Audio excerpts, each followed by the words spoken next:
Okay, we're good to go. All right, great. Thank you, Gwen.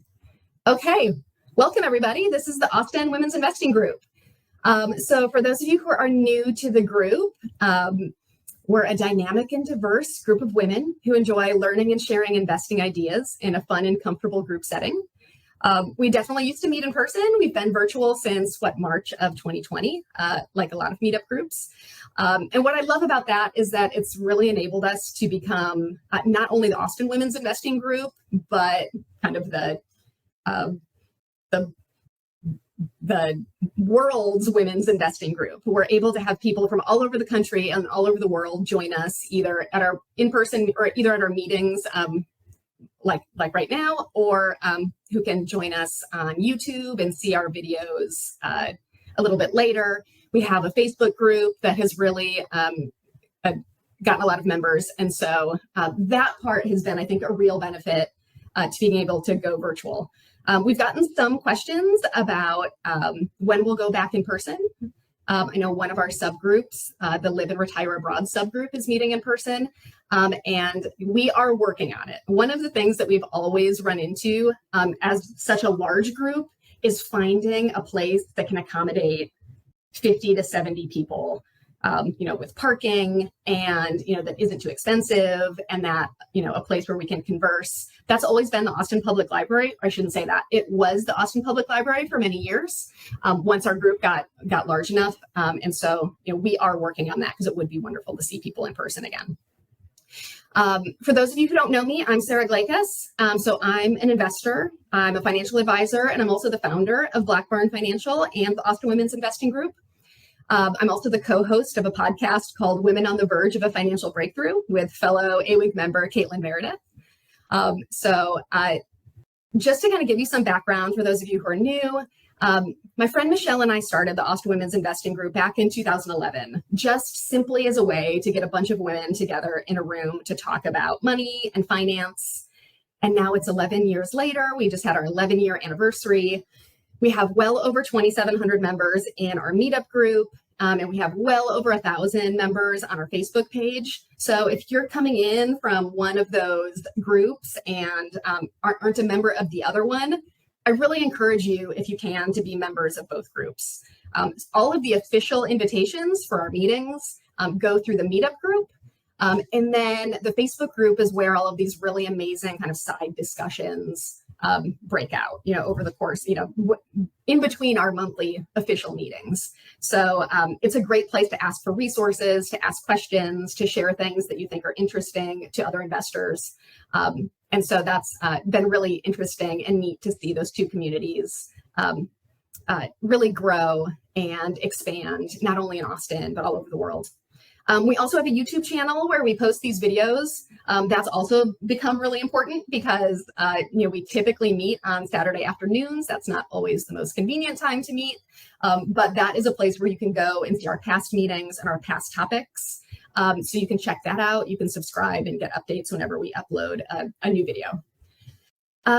Just again, by way of background, this group benefits from investors with all levels of experience in all different types of investing. And we especially encourage beginners to join. The point of this group when Michelle and I started it in 2011 was to be the place where you ask the question that you've never felt comfortable asking anywhere else. So that is like 100% what the point of this entire group is. You're meant to be able to share here freely. You can share your hopes and your dreams and your questions and your answers. We have a lot of people who are so kind to share the mistakes that they've made in the past. That is always incredibly helpful, and I think will be really informative for this meeting specifically. If you are here and you're afraid that you don't fit in here, you do, right? Whatever your level of investing experience is, we need it. If you have a lot of experience, we need you to share it with the people who are beginning. If you're a beginner, we need you to ask the questions because I guarantee you that if you have the question, someone else in the group does too. So even if you don't know what your question is, we can almost always figure it out. So this is the place to do it. Gwen is going to be going through the chat box and looking at the questions that are coming in.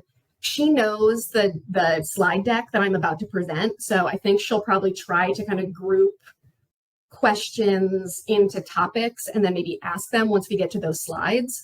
But certainly, I'm really hoping that we can have plenty of time at the end of the meeting for Q&A, because I'm assuming there's a lot of Qs. Unfortunately, I don't know if there's a lot of A's, but we'll figure it out, okay? And before I start, I just want to make very clear that nothing in this group, nothing that I say, nothing that your fellow members say is intended to be individualized investing advice. It's not legal advice, no tax advice, it's just not advice. So we're all here to share our knowledge and experience. But if you need advice on your personal situation, please enter into a formal relationship with a professional, whether that's a financial advisor, attorney, or a tax professional. Okay, Gwen, do you think I got everything with all the basics of the intro? Yep, I think everything's checked off. All right, cool. I apologize for kind of I think you guys can see my screen. I know I'm not able to get it super full screen because then it looks strange, but I'm just gonna keep going with this format because I think this works as good as anything. All right, so this is our stock market update, May 2022. We had a meeting on the stock market. We almost always launch each calendar year with a stock market meeting in January. And so we're going to look back on some of the things we talked about in January of this year, but this is the perfect time for a mid-year update. So that's what we're going to do. We're going to talk about all things stock market related. Lots of different disclosures and disclaimers on these slides. So please take the time to read these when you get the slide deck sent to you after the meeting, or if you're looking at the recording. There's 2 different slides with disclaimer language. One of the most important pieces, other than this is not intended to be investing advice, is that past performance is not indicative of future results. So this is just blanket language you will hear in almost any investing related topic or any investing related webinar. And the reason that's important is whenever we're talking about finance, whenever we're talking about investing, we are trying to figure out how to make decisions about something we think is going to happen in the future. And so obviously, we don't know what is going to happen in the future, which is what makes investing so difficult. What we do is we look at the past and we try to come up with pieces of information, put those pieces of information together in order to make the best decision we can in real time about something that we don't know how it's going to turn out. I think that the stock market is where this dynamic plays out most dramatically. The stock market is trying to figure out in real time what's going to happen 6 or 9 months into the future. And that makes it incredibly volatile. And as we'll see in some of the charts, it's also what makes it a really great wealth building tool over long periods of time. So hopefully as part of this presentation, we'll do some level setting as far as expectations go. We'll look at some past data and then we'll kind of figure out like what role do stocks play in our portfolio? What can we expect in the short term and the long term? Can we get some explanations for what is going on out there in 2022? And I've also gone through and layered in some slides I had a couple requests to talk specifically about things like recessions and inflation. And so those things are all related to each other, but they're not all the same thing. So I am going to spend a little bit more time than I normally do on economic stuff and recessions and inflation because it's top of mind for everyone. So certainly as we go through, drop questions into the chat box. And we're just going to try to get through as much as we possibly can in the 2 hours that we have together. All right, here's a little bit about me. I'm not going to spend any more time on this slide. If you want to, link in with me, I'm linked up. That's awesome. If you want to check out Austin Women's Investing Group, you can find us on Meetup or on Facebook. If you want to check out my firm, Black Barn Financial, you can find us, at our website. One of the things maybe I will just take a moment to point out is that we started the Austin Women's Investing Group in 2011. I also started teaching investing classes through UT's Informal Classes program in 2011. Man, that's been 11 years of really kind of focusing on investor education, talking about this, and going through a lot of stuff. One of the things I want to point out here that I think maybe will be relevant to this discussion now more than it ever has been is my stint there with a company called Elm Tree Partners. That was a hedge fund here in town. That's where I worked during the financial crisis of 2008, 2009. And so we're trying to take all of this experience from what for me is the recent past over the course of my career, cobble it together with even more distant past to try to figure out okay, what are the things we need to be concerned about? How can we explain some of the things that are happening here? And really, again, just kind of try to get to a comfort level with being in the stock market if that's going to be appropriate for you. So I've been doing this quite a long time now. And I think that we can use a lot of that information to kind of put into context what's happening now, and also point out what the unknowns are now as well. Okay, so first I'm going to start with stocks for the long run. If you know me, if you've taken any of my classes, or if you've come to an Austin Women's Investing Group meeting, or if you've listened to the podcast or whatever, if this is not your first time listening to me, then I'm sure you know that I believe that stocks are only appropriate for long-term investing. And for me, that means at least 5 years. And really, I'm talking about 10 years or more. As we'll look at the charts, we can feel the volatility in real time in 2022. Stocks do tend to go up over time, but sometimes you got to give them a lot of time. So, our favorite, the patron saint of the Austin Women's Investing Group, Warren Buffett, kind of puts this in context by saying someone is sitting in the shade today because someone planted a tree a long time ago. I think it's a beautiful way to kind of put this all in perspective, that taking the time to plant seeds today can lead to something wonderful in the future, but things don't happen overnight.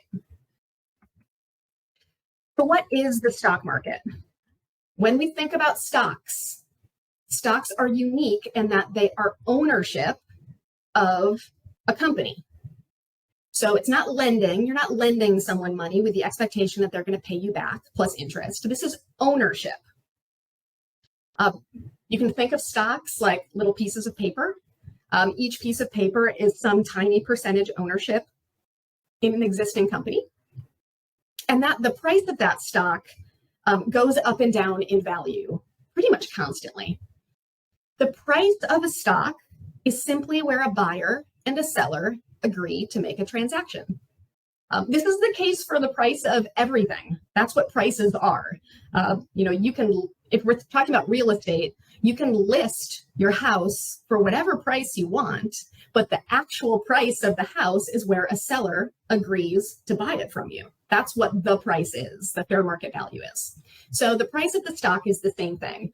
In the stock market, these transactions are happening. Millions of these transactions are happening per day. So it's a little bit different from real estate in that regards, but that's what a price is.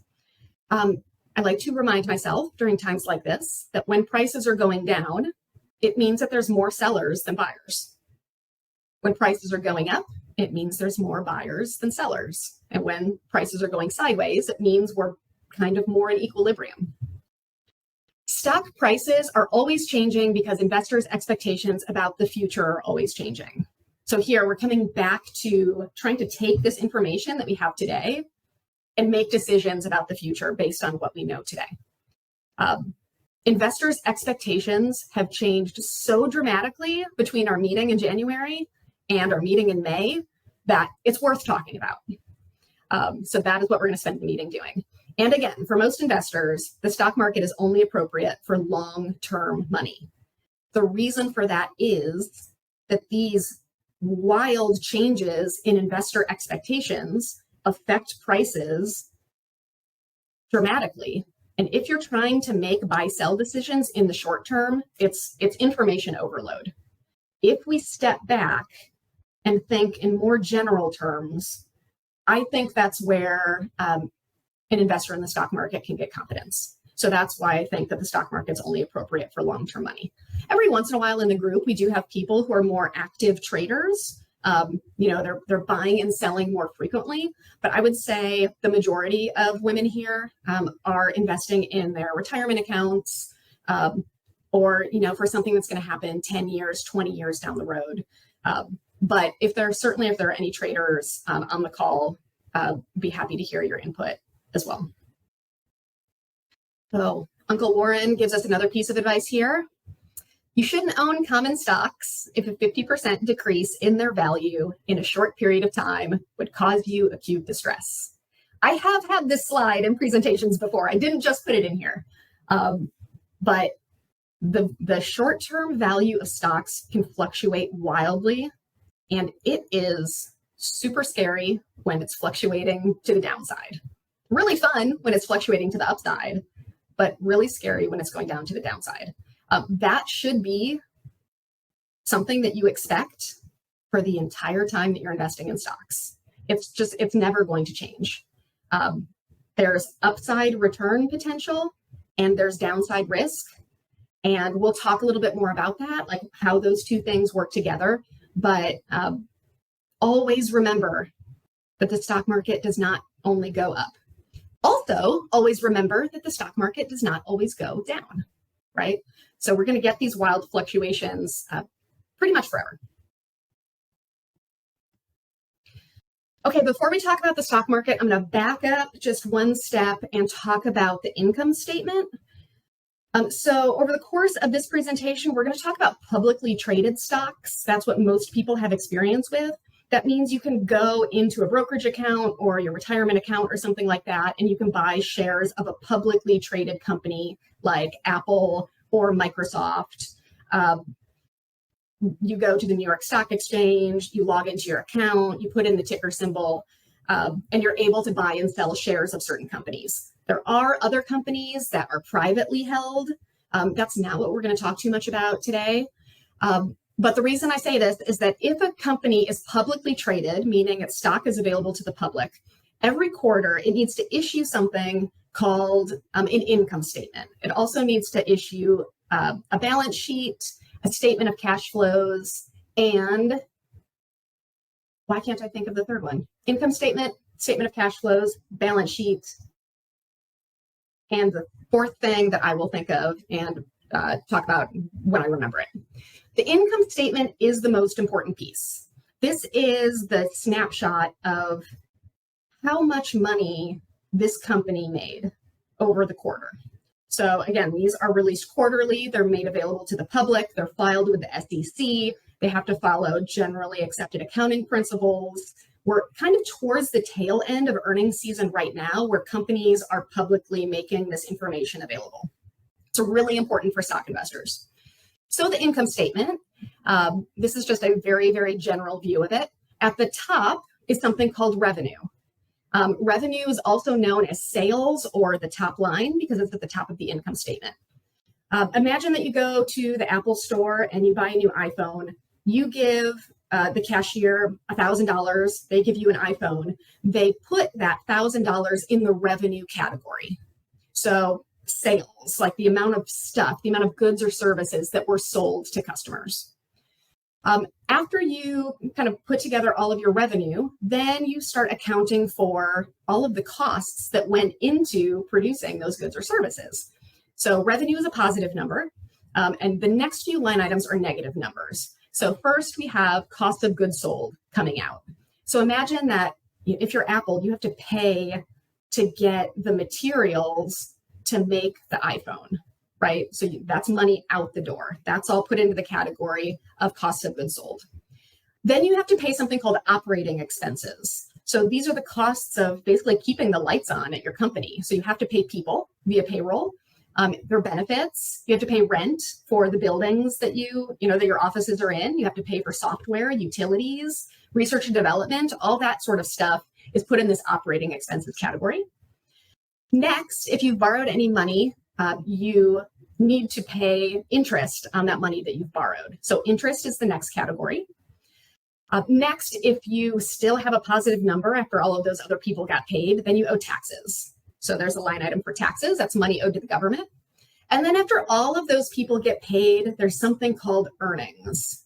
So earnings are also known as profits, net earnings, net income, and the bottom line, because it's at the bottom of the income statement. And this number, this earnings number, is what is most important to a stock investor, because this is what's left over and theoretically available to the owners of a company. Remember that if we're shareholders, if we're stockholders, we are owners. So we want there to be money left over at the end of the day after everybody else gets paid. That's the whole purpose of owning a business.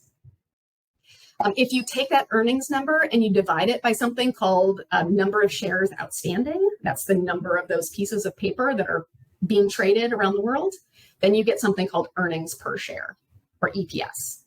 So these are the numbers that companies are reporting right now for the first quarter of 2022. There's lots of really good information in there, and this is the type of information that moves stock prices. So I just wanted to start off with that.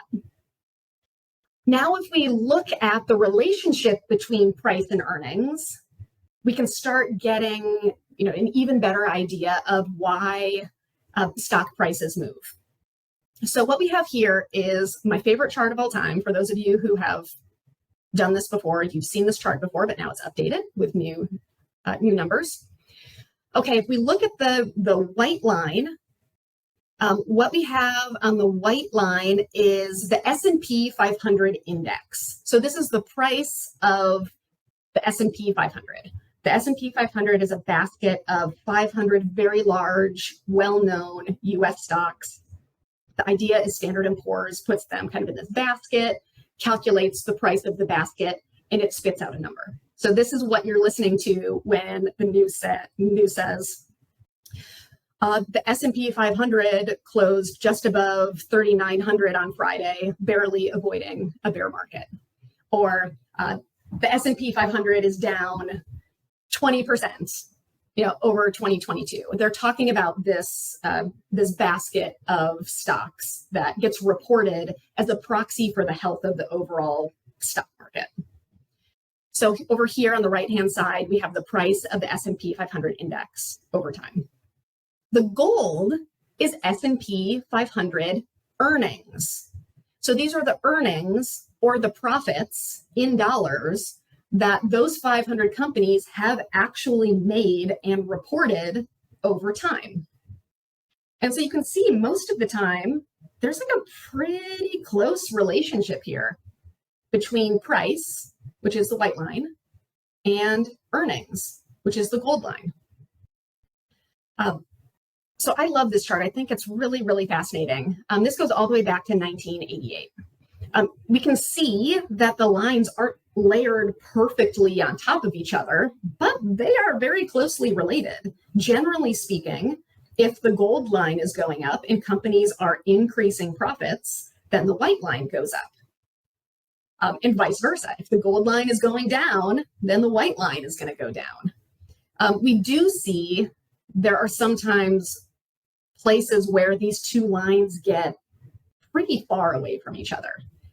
The first one that we look at here from kind of 1997-ish to 2002, let's say, this is the dot-com bubble, right? So this is the kind of the first iteration of internet companies. People were really excited about the internet. People bought stocks. You can see here that the price that they paid for stocks was higher than the earnings that those companies actually generated. And eventually that relationship tightened back up. The price of stocks came down. There was a 50% decline.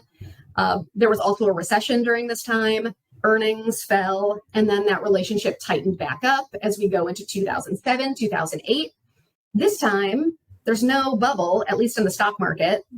The bubble that impacted us in 2007, 2008 was a real estate bubble. So once people stopped paying on their mortgages, bank earnings fell off a cliff and went negative because banks weren't getting paid back. So the white line, the gold line, which is earnings, turns and falls very quickly. And the white line, which is price, falls down thereafter. Again, another 50% decline in the stock market. Eventually, the economy and the stock market works itself out and companies begin growing their earnings again. And kind of since then, it's been a mixed bag, right? Sometimes the economy is growing and the companies that make up the economy are growing their earnings and the gold line is coming up. Sometimes the gold line is going sideways like it did here in 2015, 2016.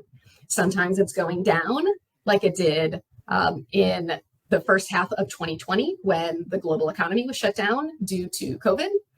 And so here's where we are, right? We're here in May of 2022 trying to figure out where these lines are going, right?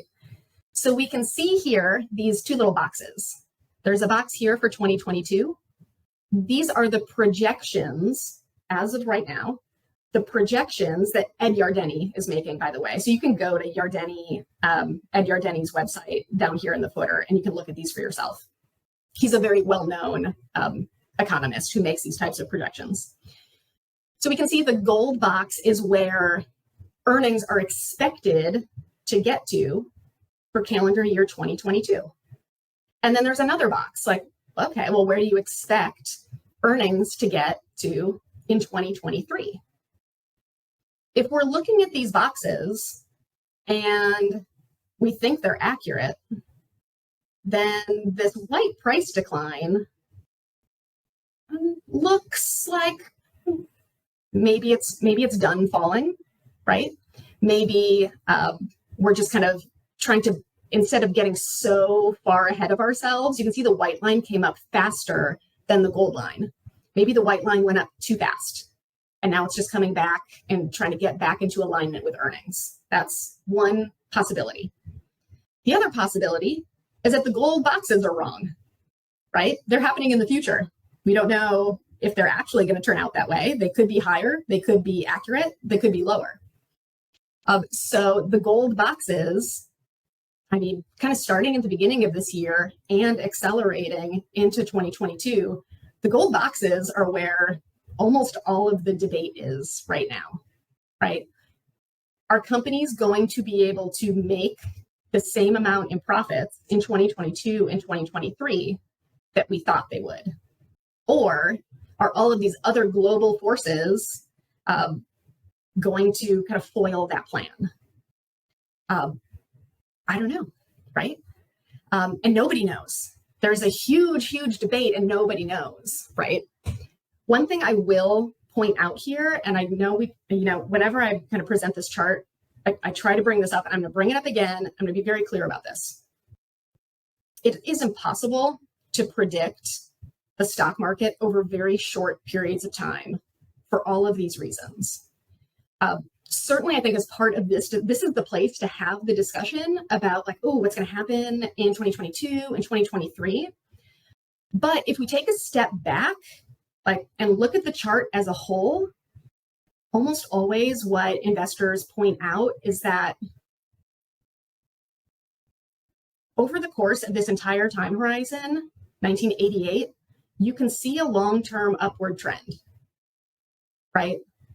There is a lot of variation from year to year or 2-year time periods or 5-year time periods, but given enough time, the stock market has always figured itself out. That doesn't mean it's not painful while that's happening, right? But if you give the stock market a long enough time, it has always continued to go higher given enough time, right? So this is where, again, it is fascinating and important to a lot of people to figure out, okay, well, what does it mean for 2022? When is this going to be over? When is the market going to go back up again? Because that's way more fun than when it's going down. And so that's where these earnings estimates come in and the inflation estimates, which we'll get to in a second.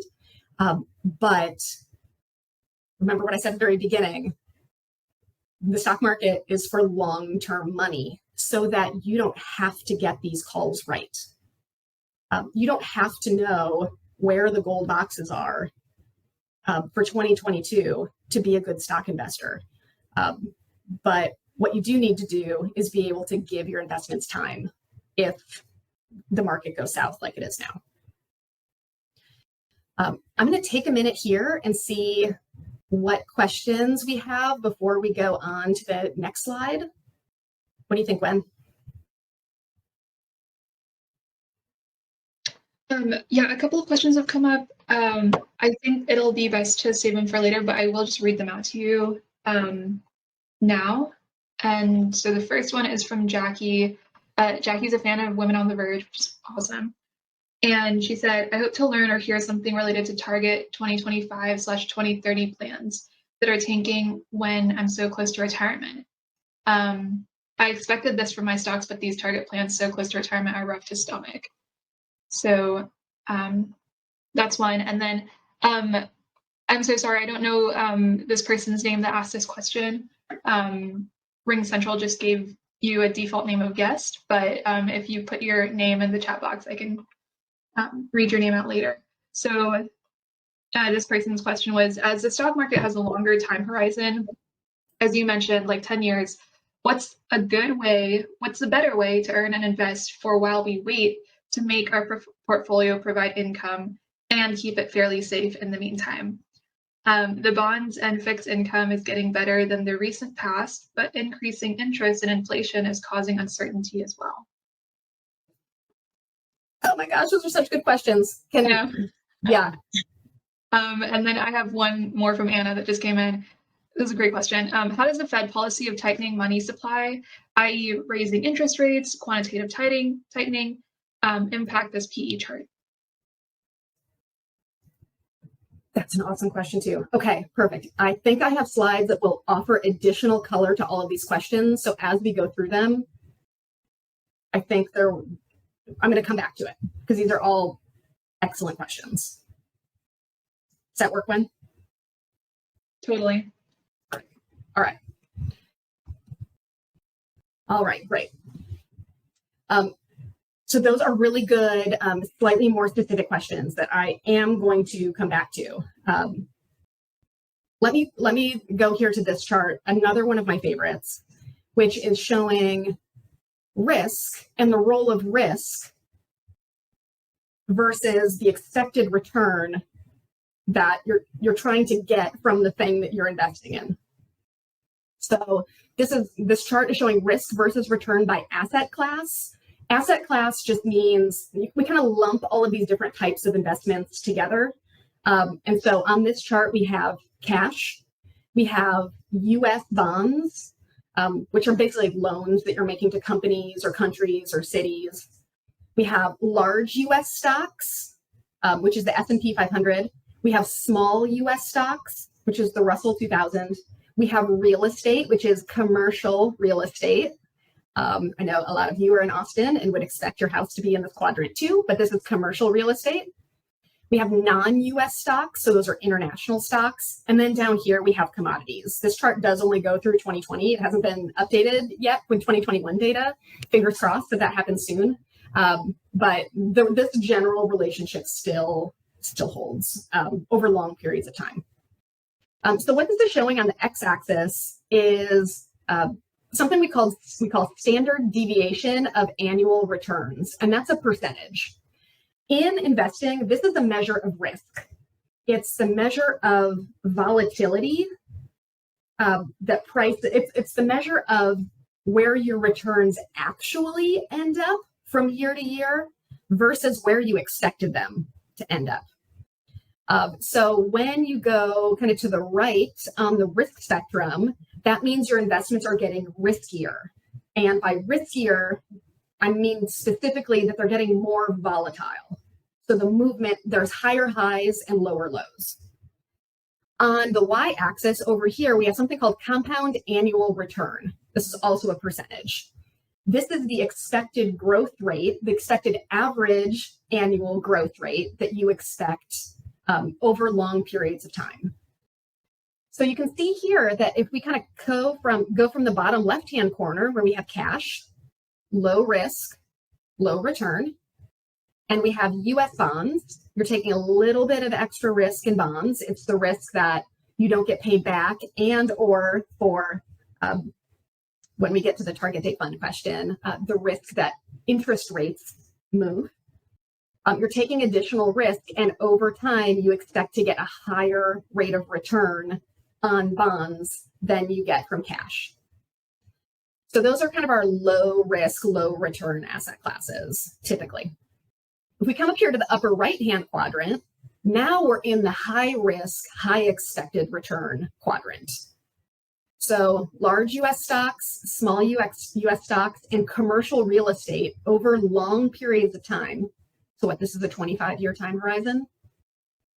Over those 25 years, those asset classes have been very boom and busty, but they have continued to trend around an upward trending line, right? If you'd held US stocks, large US stocks from 1995 to 2020, your annual rate of return, so your average annual rate of return was just under 10%. A little bit lower for small stocks, about the same with a little bit more risk for commercial real estate. But the idea is that through all of that volatility, you made money if you held on. This did not require you to get in at the lows and get out at the highs, and then get back in at the lows and get out at the highs. This is just if you're riding that roller coaster. That's the average annual return you would have made. We can see here that this relationship between like taking risk and getting return does not always hold. It's not a guarantee. It's not like a law of physics. It's just an expectation. And it's how the financial system typically works over long periods of time. We can see that over this period of time, if we took risks by investing in international companies, over that period of time, these assets were pretty risky, they were pretty volatile, but we weren't compensated with a higher rate of return over that period of time. And then down here, over this 25-year time horizon, these are commodities. So commodities are raw materials. So think oil and gas, timber, grains, everything that everybody is concerned about right this very second. Over that 25 years, if you had just bought oil or bought timber or bought like a basket of these commodities, the price of those things goes up and down by a lot. Commodities are wildly volatile, but the price doesn't necessarily go up over long periods of time. So here, if you'd held commodities for that 25-year time horizon, you would have actually lost money. So I think that, for a lot of us who either grew up in Texas or have lived in Texas for a long time, you hear the stories of the booms and busts in the oil patch, right? Like it's the best of times and the worst of times. But in that asset class, your expected rates of return over long periods of time are not positive. You're getting all of the volatility without any of the long-term return. Whether or not that holds in the future is up for debate, but I think it's interesting. I also just want to make sure this means, sometimes I hear people say, if you take risk, then you will get a higher rate of return. And it's not an if-then statement with like a guarantee. It's an expectation, right? So we're taking this information to try to make the best possible decisions we can. And it's really based on what we're trying to do. If you are trying to preserve your money and not see it fluctuate very much, then you are down here you have to be in these lower risk, lower return asset classes. If you're trying to grow your money, then you don't get that from safe asset classes. The only way to potentially get a higher rate of return over time is to put your money at risk, and with the expectation that the future is something like the past, and something like stocks or commercial real estate will eventually give you a higher rate of return than you would have gotten had you played it safe. So I'm going to stop here again because this is often a question, slide where people have really good questions. So I'll stop here again and see what's popped up.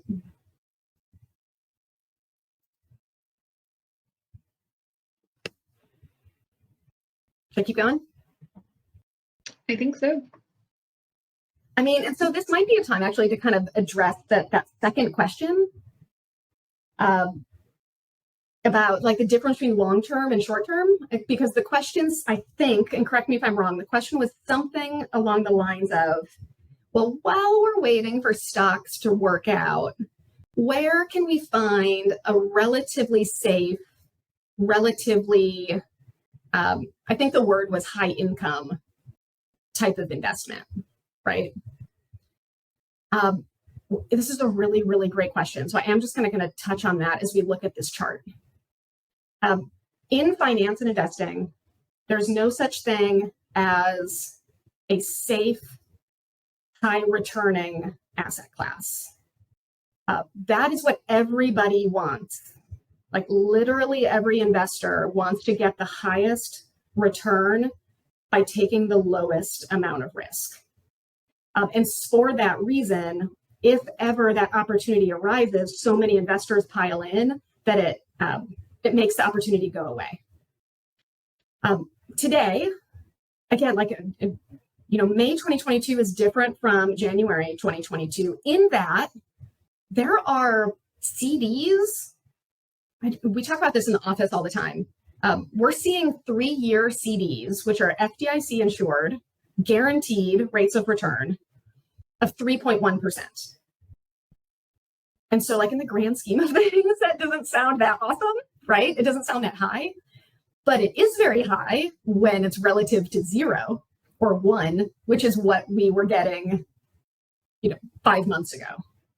So there are these pockets now because it's really expectations about inflation, that these expectations have changed so much so quickly. There are places that if you are a more conservative investor and you don't really want to go out on the risk spectrum into something like dividend paying stocks, or you don't want to go into bonds, if you want to be perfectly safe, if you search hard enough, you can start finding these 2 or 3 year CDs that will guarantee you something like 2 to 3% per year. I mean, once you're in, you're locked in, right? So it's better than 0 for that super safe cash money, but it's still not an awesome rate of return over that period of time. And it's still not keeping pace with inflation if inflation is what we expect it to be. The other things, like at any other income producing area, you're going to have to take risk, right? Bonds have been horrible this year. I have a chart, so we'll get back to the bond question in a second. Bonds have been horrible, but you can find some bonds that pay maybe 3 or 4%. You're still going to be exposed to price fluctuations. We'll talk about that in a minute. You could go into something like dividend paying stocks. There's some like blue chippy type dividend payers. I mean, I don't know exactly like what Johnson & Johnson's dividend yield is, but companies like ExxonMobil pay, I think, like a 5-ish% dividend yield, but you're still exposed to the price fluctuation of the stock. So there are things that are kind of interesting. It depends on what you mean by safe. If you mean perfectly safe, then you're still going to be constrained into high yield savings accounts, which are at basically 0.6% as of now, or maybe some of these CDs in like the 2 to 3 year time horizon. Anything above and beyond that, you are going to be taking risk either in the bond market or the stock market, or in the commodities market if you're in something like master limited partnerships. So master limited partnerships are companies that basically run the pipes that oil and gas runs through, and they do tend to have a high payout, but they are kind of dependent on the price of oil and gas, which is super volatile. So I don't know if that answered that question. I don't know. I mean, it asked for like a good way. I don't know if any of those, like, I don't know how good you're looking for. For people who like really high cash balances, or if you have like a safety blanket amount that you like to keep in cash, I do think CDs are interesting at 2.5 or 3% for a guaranteed rate of return. Oh, I should mention I bonds too, inflation protected bonds issued by the US Treasury. I bonds are awesome. They're paying over 9% per year as of now for the next 6 months, and then they'll readjust again based on what inflation is in November. Yeah, you're capped at $10,000. So that's the downside to that, is like if you can find $10,000 to invest and you want kind of almost if it would be a guaranteed 9-ish% rate of return, then you can open an account with the US Treasury and put your $10,000 in there, but you are capped at $10,000 per person per year. So for a lot of people, it's good, but it's not really going to like save your portfolio, right? So that's kind of a quick rundown of kind of your safer options in the market as of now. Any questions there?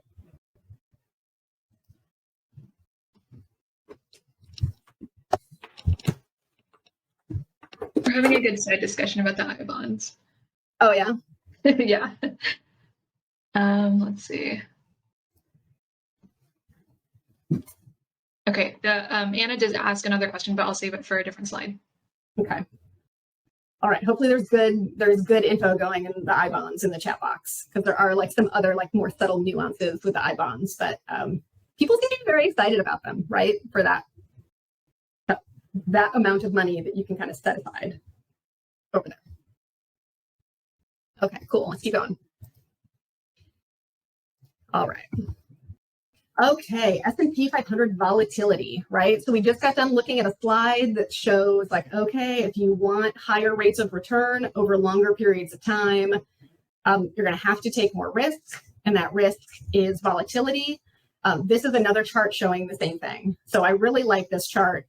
The white line is the price of the S&P 500, and these gold spiky spikes at the bottom are one-day changes in the price of the S&P 500 going back to 2014.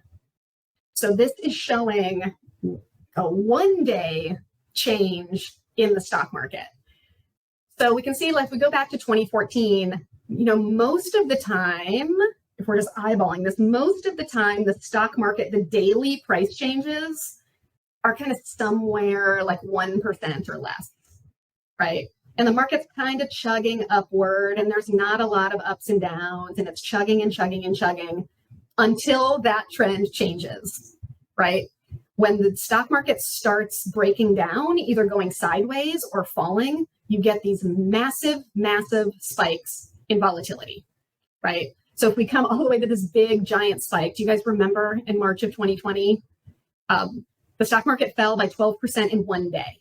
That's what this spike is, right? And it looks like if you look here, you can see that there were several days in a row where the stock market fell by that much in one day in March of 2020. This is what scares most people away, right? That is very overwhelming to be a part of, right? And if we see here in 2022, it does look like there are more days where the stock market is moving 2% in a day or more, right?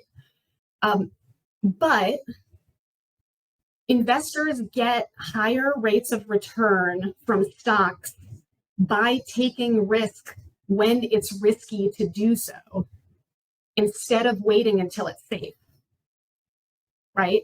We can just look at this chart and be like, oh, like if we go, this is just going back to 2014, and we'll go back even farther on a chart, those super spiky volatility days, if you go back far enough, they all look like buying opportunities, right? You don't get higher rates of return from playing it safe. The way that works out in the stock market is the idea of waiting to invest in stocks until whatever the problems that are happening, waiting until those problems get resolved. Because by the time you do that, the market will have run away from you, right? So if we look at these volatility spikes, if you sell when things are the worst and then things get better, you can see that volatility come down here through 2020 and 2021. As the volatility is coming down and the market's calming down, look where the price is going. It's going up, right? So if you're waiting for there to be less volatility, you're missing the increase in stocks. Those things are very much related to each other. So if that's okay, right? Like if as an investor, you're like, oh, I don't need all of the upside of stocks. I just want some of the upside of stocks. I don't want all of the downside. Then maybe that is the right choice. But if you're in stocks to try to achieve that 8, 9, 10% annualized rate of return, then you're probably just going to have to gut through it and wait it out because there's no way to time when to get in and when to get out of the market. When the market is moving by as much as it has been moving, and when the market is falling by as much as it has been falling, it's because the news is really bad, right? And we can't kind of get past it, and it's hard to see how it will ever get better, right? And that's what makes people so nervous and so scared. So I just want to lay out there that stocks are not for everyone, right? Or they're not for all of your money all of the time. But you get those high rates of return by taking the risk when it's risky. If you wait until there's no risk, then you will have missed out on the returns. That is a very, very strong relationship in the stock market. So if we kind of keep going with that, like what do we need different assets to do for us over long periods of time? This is just a really simple chart going back to what, kind of 2005-ish. The green line is the S&P 500, so the stock market, and the blue line is bonds. So something much safer. You can see that the blue line, bonds are a safer asset class. Their price typically doesn't move as much as stocks, and you get a pretty good, relatively good income from it. You get interest payments, but over long periods of time, you can expect stocks to basically go sideways. For some part of your portfolio, or for some part of your life, that might be just fine. I just want to go sideways and hopefully not have a dramatic loss. But if you need your investments to grow over time, if you're trying to create wealth over time, you probably need to have some percentage near this green line, which is stocks, right? Stocks go up, stocks go down, stocks go sideways, and we don't know when those trends are going to start or stop, but given enough time, the stock market trends upward. And for most of us, this ownership of these companies is what creates enough wealth for us to have a secure retirement or pay for kids' college or leave a legacy. Not for everyone, but for most of us, that's the case. So different asset classes have different roles in your portfolio. You kind of have to choose your own adventure, right? And figure out which of these makes the most financial sense to you and which makes the most sense from a behavioral perspective. And this is going all the way back to 1950, right? So if we're on like a Warren Buffett, like time horizon, this is 72 years. And I like showing this chart because it does show these long-term secular trends in stocks. The average rate of return on just the price growth in stocks was an average of 7.8%.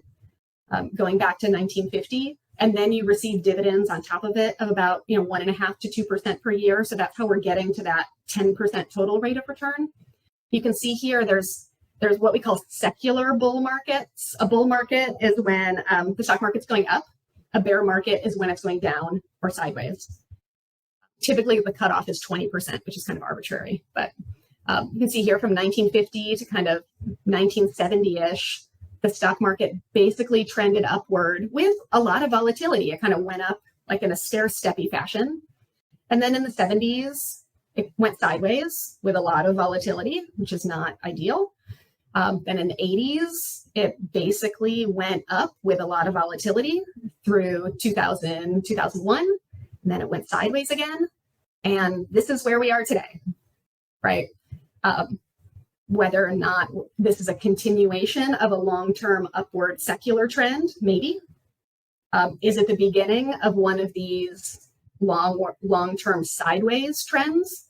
Maybe. that's a huge debate right now, and probably should inform your investing depending on what your risk tolerance is. And then if we zoom way in, right, for the point of this call, let's look at 2022. It is rough out there, people. So most of us, this kind of goes back to the target date fund question. Most of us saving for retirement, your basic options in a retirement account are stocks and bonds, or stocks, bonds, and cash. Cash just goes perfectly sideways, right? Bonds have been horrible this year. I think I read this, that the first quarter of 2022 was the worst quarter for bonds ever. And so that's saying a lot. The way that inflation works into this discussion is if inflation goes up, then we expect interest rates on bonds to go up as well. People who invest in bonds are pretty conservative. They want to make sure they get their money back, but they also want their interest payments to keep pace with inflation. So we whipsawed from a very low inflation and low interest rate environment to a high inflation and high interest rate environment. And that played out in the first quarter of 2022. So this asset class of US bonds, which we really expect to be like pretty safe and, you know, maybe fluctuate 1 or 2% per year, bonds fell by 10% in 3 months. In a target date fund, so going back to that question about these target date 2025 or target date 2030 funds, that fund is probably something like 60% stocks, 40% bonds. In a normal market environment, if the 60% that's in stocks falls, normally your bonds do pretty well. They just kind of go sideways. They might even go up a little bit. And that was not the case in the first quarter. I mean, it was unexpected and truly devastating for investors in the first quarter. Again, it was historic, right? Everybody felt the pain. And it is really contributing to this idea of there being no place to hide, right? Like kind of in the past, you'd be like, well, if I don't want to be in stocks, then I'm just going to shift over to bonds, right? Or like if I don't want to be in stocks, maybe I'll shift over to real estate. And in 2022, that has just been incredibly painful to figure out which asset class you want to be hanging out in and for what length of time. Because, like going back to the chart, everybody knows that cash is not going to grow over a long period of time. But in the first half of 2022, a 0% rate of return on cash is way better than a 27% decline in the NASDAQ, right? So relatively speaking, over that shorter period of time, cash has been the winner by a lot. We don't expect that relationship to hold up over long periods of time, but each of us is dealing with our own situation and our own timeline, trying to figure out, you know, how much more downside can we take and how long can we wait for things to recover. So here in the blue line, we have U.S. bonds. So again, this is a proxy. I'm using it used to be called the Barclays Ag. It's not called that anymore. The iShares Aggregate Bond Index Fund, AGG. Then the green line is the S&P 500, and the yellow line is the NASDAQ. The S&P 500 is 500 broadly diversified companies. The NASDAQ tends to be way more tech focused. So we can see for the first time in a long time, our darling tech companies have done way worse than even the broad S&P 500. And that also has been a major change to things that we've gotten used to over the last 10-ish years. Any questions on this? Probably not telling anyone anything they don't know already. I will say for you bond investors or for the target date fund people, if there is a silver lining on this chart, it's here. It's this blue line on the bonds. It has stopped going down for now. It's kind of started going sideways, and people are starting to whisper that maybe bonds will act a little bit more normal going forward. So what basically happened is if you bought a 10-year treasury bond at the end of last year, the yield or the income you would have received on that bond, you would have gotten about 1.5% per year. From the beginning of 2022 until the end of the first quarter, that yield went from 1.5% to 3%. So now 10-year treasury bonds will pay you somewhere around 2.75 to 3% versus the 1.5% that you got only 5 months ago. For income investors, this is good news, right? But the path from 1.5% 10-year treasury yield to 3% treasury yield means that the price of those bonds had to fall. So I know that this isn't a bond topic, but I just did kind of want to point that out. I think that for target date fund people or people who are getting close to retirement and were really relying on their bonds to hold up, I do think that now that yields are higher, it is going to take a while, but now when a bond in your fund matures, now it's buying a bond that pays 3% instead of a bond that pays 1.5%. So that should eventually course correct. It's just going to take a long time. So that's probably the expectation going forward. But certainly happy to kind of come back to that question maybe at the end on target date funds or people or bonds or something like that specifically. Okay. Should I stop for a minute? Have any questions come in on those before we kind of get more into kind of an explanation of what is happening to make this chart look so rough? I'm saving a few questions for a little bit later. Great. Okay, so I will say that this is almost the exact same slide that we talked about in January. So it's going to be a repeat for those of you who are on in January. These trends have all come to fruition. So what is happening out there in the stock market? Inflation is the only story of 2022. But that's it. That's the only thing anybody cares about. So how long will inflation run hot? And when, or more important, how can we expect it to come down? Right? At the beginning of the year, this was pre-war in Ukraine. The Federal Reserve at that time was saying like, okay, well, inflation is high, but as we go through the year, supply chains are going to work themselves out. We're still all kind of whipsawed with this, everybody, the high demand and the short supply, but that eventually works itself out as things smooth out. And then in February, with the invasion of Ukraine, that all changed, right? Because not only did supply chains not work themselves out, they got a lot worse and on stuff that people really need, right?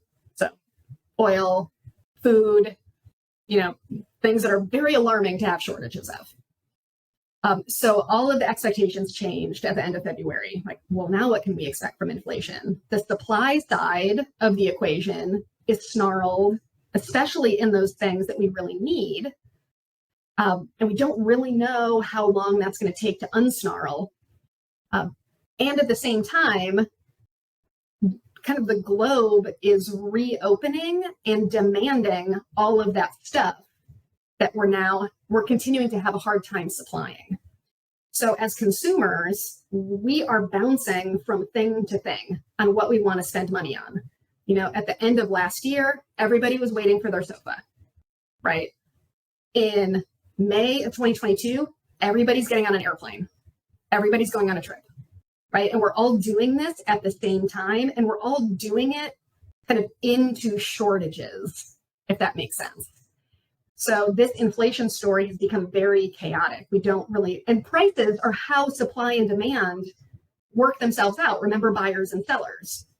The buyers are who they are. The sellers are who they are. The only thing that can change is the price until more sellers come in or more buyers come in. So this inflation story is definitely playing out in a very chaotic way, which is trickling through to the stock market. The second theme is this rotation from growth to value. So growth stocks, let's just like make a proxy like tech stocks versus value. Value tend to be companies that are already in very mature industries. They're not growing by a whole bunch. I like to think like oil and gas, something like consumer staples like Johnson & Johnson, something like that. So until November of last year, everybody was in growth stocks and loved growth stocks because they were growing. And then since then, everybody's kind of refocusing on value stocks because those stocks tend to produce the stuff that we really need.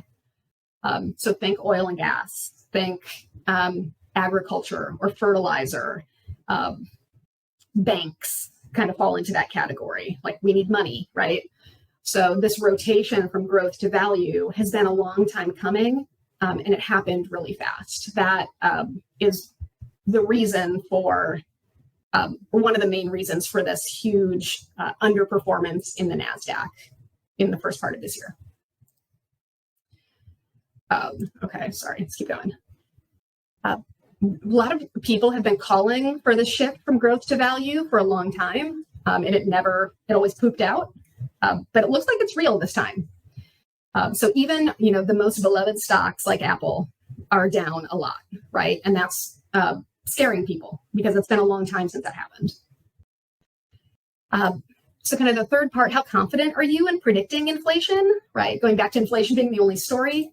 One of the things that's about to happen is this thing called base effects. That means that, when you calculate a percentage increase or decrease, you start with your beginning value, and then you base the increase or decrease on the ending value, right?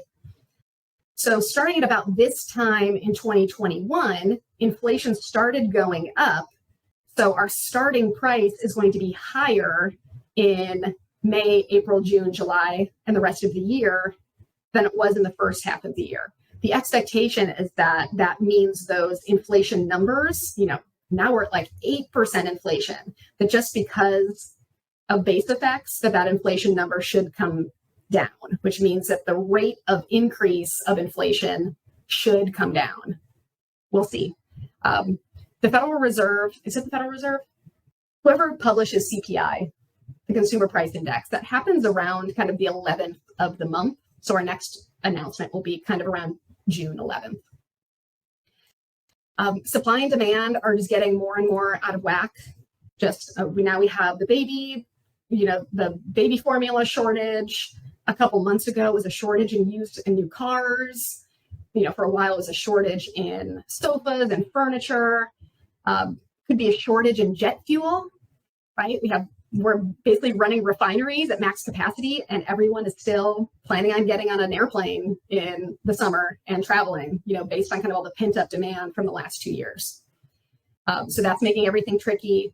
And then, of course, like the global forces, really with, the war in Ukraine being a huge one, snarling all of these supply chains. And then there's kind of some weird signals in the bond market. The bond market doesn't seem to be signaling long-term inflation, but it does seem to be signaling kind of short-term inflation, which is probably kind of what all of us are feeling. And then kind of going back to like the short-term versus the long-term. In the stock market, short-term investors are in there with long-term investors. We're all in the same market. So whether you are a Buffett style, buy and hold, in it for the long run person, you are investing right alongside a hedge fund that maybe just got a call from their bank that they need to sell all of their stocks to pay the bank back money that the hedge fund borrowed, right? You're in it with day traders who are trying to make money each day. So we're all in it together. The stock market's incredibly complex. It's not just a bunch of long-term buy and hold people like us. There's all sorts of people in the stock market. Kind of the short-term versus long-term perspective, even if you're a long-term investor, it is very easy to get sucked into the short-term concerns because falling stock markets are really scary. One of the things people are talking about, and that has really burned a lot of people, I'm going to put myself in this camp, is the idea of catching a falling knife. Sorry. The idea that stocks are going down, you're trying to catch them, and they just shred your hand as they keep falling, right? The other thing that people are trying to do hopelessly is calling the bottom. It is so tempting to call the bottom, right? Maybe Friday was the bottom. Maybe Monday is going to be the bottom. Maybe the bottom doesn't come until October. Maybe the bottom doesn't come until 2023, right? It is so tempting to try to call the bottom. I would highly recommend that you not try to do that. It is very, very difficult. I will say for long-term investors, diversification in stocks, having a mix of growth and value, small and large, all different types of stocks has been somewhat helpful. And by that, I mean you haven't had to kind of eat the entire 30% decline in the NASDAQ over the last 5 months. But there have been some diversification benefits for having those energy companies in there. Energy has done great. It's basically the only asset class that's done really well. Everything else has suffered, though there are some things that have kind of gone sideways. But diversification in the stock market has been helpful to some extent in 2022. Any questions on this slide? All right, I'm going to keep going. All right. So what's new in 2022? Like I said before, like this slide was actually just kind of like a cut and paste job from January of 2022, or all of these things have, except for the catching a falling knife part, that was new, and calling the bottom. That's new on this slide. But most of these other things kind of were already on the radar in January. So what's new in the stock market? So the NASDAQ has officially been in a bear market. That's a 20% decline from peak to bottom, 20% or more. NASDAQ has officially been in a bear market for some time now. The S&P 500 fell below 20% on Friday and then rallied at the end of the day, like in the last hour of the day, to it's now down only 18.7% this year.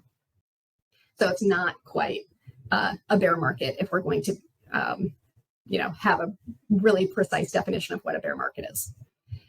Bond yields and mortgage rates have surged, right? This again goes back to this inflation picture.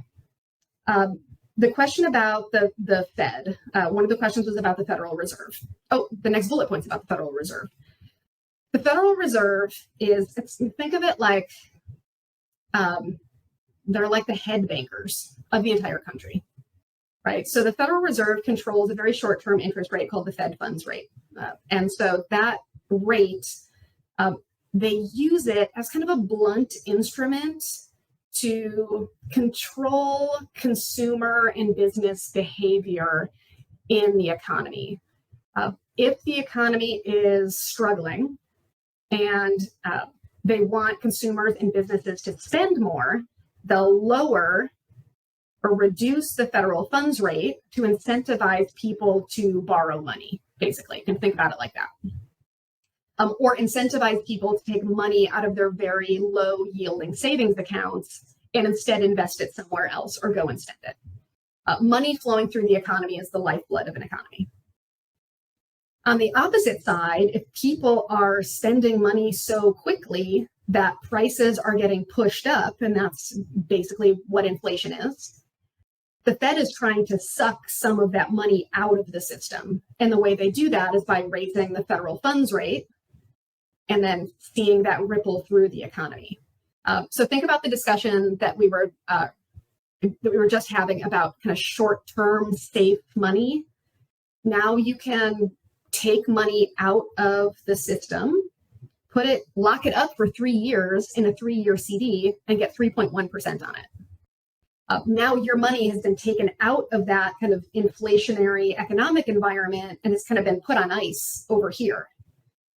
That should, if the Federal Reserve can do it fast enough, that should slow down the economy. And that's why the Federal Reserve has said they're going to continue to raise rates. They've said they're going to do another half point or 50 basis points, half a percentage in June, half a percentage in July, and then they might keep going. One of the I don't know, it's kind of counterintuitive, but it's really the reason another one of the reasons the stock market is freaking out is if the Federal Reserve keeps raising rates and keeps sucking money and liquidity out of the economy, eventually they suck so much out that it causes a slowdown and causes a recession. That's already where the stock market is going. The stock market is kind of leapfrogging the inflation question and leapfrogging all the way to the Federal Reserve raising rates by so much that sometimes they say it breaks the economy, right? That it sends the economy into recession. And so there's like a real struggle here in the market trying to predict what is going to happen. The Federal Reserve has barely started raising rates, and already the stock market is having this reaction. Along those lines, there is fear that even if the Federal Reserve raises rates and causes a slowdown or a recession, that they won't be able to raise rates high enough to actually control inflation, in which case we have an extended period of time with high inflation and low growth. That's kind of like the stagflation fear that's also going through the market. And thank you for the really good question before. This is like, this whole phenomenon compresses the PE ratio. So what that means is, think of the PE ratio like the price per square foot in real estate. The PE ratio, it's the amount that investors are willing to pay for each dollar that a company earns. When people are really confident and the economy is going well, they tend to pay a higher PE multiple. And when things are going down, they tend to pay a lower PE multiple. It's a function of confidence, pessimism, but also inflation feeds into that. If you think inflation is going to be really high over some period of time, you'll want to pay a lower price today to compensate you as an investor for keeping up with inflation over the next 3 years or 5 years or 10 years or however long you're doing that calculation. So high inflation tends to compress PE multiples. That means like PE multiples come down. Again, this is definitely what's happening in the stock market right now. People were willing to pay a lot more money for stocks at the beginning of the year than they're willing to pay now, because of this inflation picture and because of the Federal Reserve raising rates and all of these things happening. What else is new? We did get a negative GDP number in the first quarter, though the market did kind of shrug that off as like a calculation anomaly. What the stock market's not really worried about the GDP number from the first quarter. They're worried about recession coming at the end of this year or next year or the year after, right? So they're already looking forward to when that recession is going to happen. That said, I'm going to show some charts. We still have strong economic data. So typically for individual investors, the real downside of a recession is that you lose your job, right? Like an economic slowdown, that's when you have layoffs. You lose your job, you lose your income, and then when you go to turn your investments into cash, they're worth less than they were, right? Because we've had a market decline too. So for the purposes of this call, I do want to be really precise that yes, recession impacts the price of assets. But for most people who are still in their earning years, if you don't need the investments anyway because you have a job, then you can ride through that. But where it does become dangerous is when the chance of you losing your job and not being able to find a new one is elevated. And there really isn't a ton of data showing that that is imminent. So that's good news. And then, of course, what's new? The war in Ukraine, right? It's probably precipitated this whole new economic phase of deglobalization, kind of East versus West. This whole thing is probably going to take a long time to play out. So that's new this year. Hey, Sarah, real quick. Could you give a definition of recession here? Yes. A recession is 2 quarters of negative GDP growth. So GDP is gross domestic product. It's like the sales of everything within our country. So if usually the economy is expanding, but then sometimes it turns down, right? So when you get two negative GDP numbers, it's usually 2 quarters in a row. That's the official version of a recession. Really good question. Should I keep going, Gwen? Yes. Okay, so let's keep going with GDP for a while and recessions and things like that. So is healthy GDP growth expected to continue? Kind of this first chart I'm showing here is showing actual GDP numbers in the past. You can see here where the bar goes negative, this is a recession, right? So we had a short recession, kind of like a choppy recession back in 2000, 2001. We had a pretty major one in 2008, 2009. You can see how many quarters of negative GDP we had. We had, 5 out of 6 quarters were negative. That's a lot. We had a couple quarters here and there where we had 1 quarter of negative GDP growth, but not 2 in a row. So it's kind of like a false start. We had pretty major, a pretty quick, fast, but severe recession in 2020.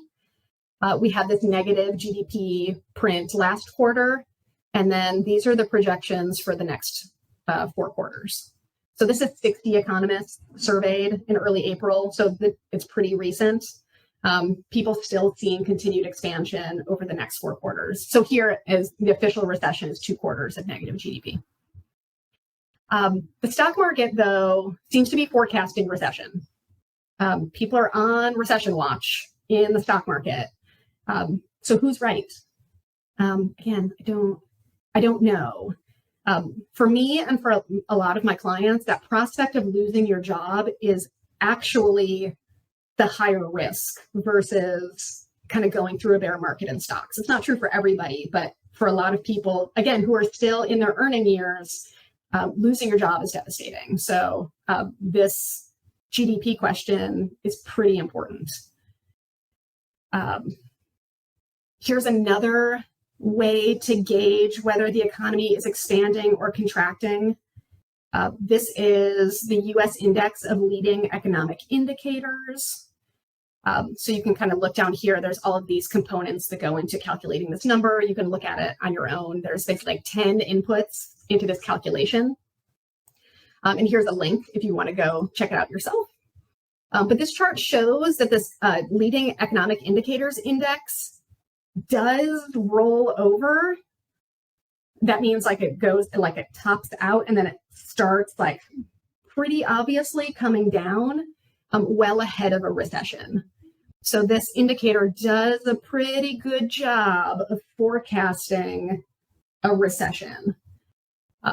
So these numbers, like this is like how many months between the peak of this indicator and the bottom of the indicator. So back here in 1990, like it basically took 18 months to get from the peak economic indicator, roll over, go through a recession, and then bottom out. So it typically takes a while for this, the ship, this U.S. economy ship to change course, right?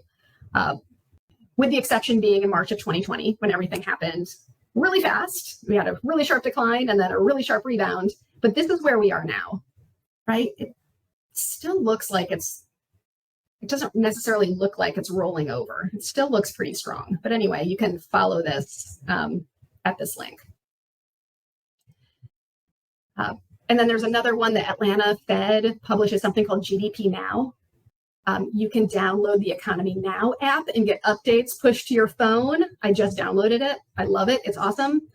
And this is, again, it's like another way where the Atlanta Fed is gathering all of these pieces of information in real time and trying to estimate in real time whether the economy is contracting, which means less than 0, or whether it's growing, which is a positive number. So this green line is the GDP Now estimate. Its most recent estimate, which was just a couple days ago, says that the economy is still growing at about 2.5% this quarter, right? That's not a recession signal. That's still positive growth. So I just wanted to, like, with the recession piece, like, it does feed into the stock market, because during a recession, profits go down, the price of stocks goes down. And that is important from an investing perspective, that economies go down and then they recover. But for a lot of people, again, it's that income piece that is super important, right? So knowing whether or not a recession is imminent, if you want to get recession ready, really the best thing to do is make sure you have enough cash on hand in your emergency fund to get through a layoff. It's not necessarily and maybe that means selling stocks and putting it in cash to make sure that you have that buffer. But for a lot of people, it just means like tightening their belts, saving a little bit more money, and building up that cash before the recession gets here. So here's the S&P 500 versus recessions. Dramatic stock market declines are associated with recessions because that earnings piece, right? Remember that the earnings go down and the price goes down. So the recession question from the stock market's perspective is important because it typically is the difference between a severe decline in the stock market, where I'm talking like 40 or 50%, versus a 20 to 25% decline. And since we are basically at the 20% decline in the S&P 500, this is top of mind. Like, if the economy goes into recession, then we would expect this to be half or maybe 33% of the declines to come. If we don't get a recession, then the expectation would be like, okay, like, the stock market's going to work itself out. If the economy is still growing, then stocks won't fall probably by that much. Also note too, if you're thinking about like the jumping out and jumping back in aspect of trying to time this out, if you think that you're able to predict this, also note that stocks bottom months before recessions end most of the time, right? So the recovery happens in the stock market before the recession is over. And it's just kind of that predictive aspect of the stock market. Here, I've been talking way longer than I thought I would. I've got a couple inflation slides, but then I think we're getting relatively close to the end of the slides, and then I can stick around a little bit longer to go through Q&A. But here, because it's been top of mind for so many people, I just wanted to show a chart of inflation. So this is CPI, the Consumer Price Index gauge of inflation from 1960 to the present. So here's where we are over here on the right-hand side, right? So this says September, but this is actually current.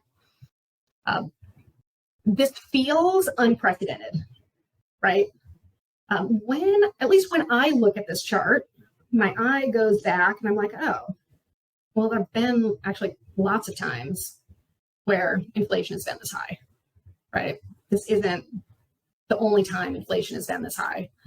The other thing that I'm looking at when I look at this chart is people have really jumped to the 70s as the direction this is going. So the 70s are back here, right? Where we have these big spikes in inflation. They kind of, inflation goes up, it comes down, then it spikes up again, and then it comes down, and then it spikes up again. But it's a long-term upward, very dramatic trend in the 70s. Now, if I'm looking at this, I guess I can imagine a scenario where people totally forget about what happened in the 70s, and we just like march down this path with no course correction. But I personally am not there yet, right?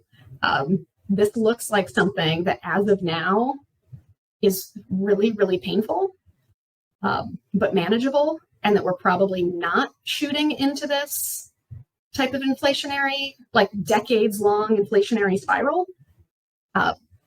But there are plenty of people taking the other side. I just look at this and I think like, oh man, this sucks and it's painful and it's definitely affecting the stock market. And it's definitely affecting people's lives.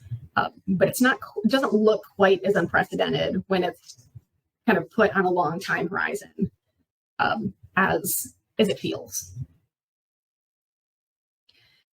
And certainly like a key driver of this is oil prices. So again, I just kind of wanted to show oil prices again. Like it is, here we are, it's super painful. Oil is at or above $100 a barrel.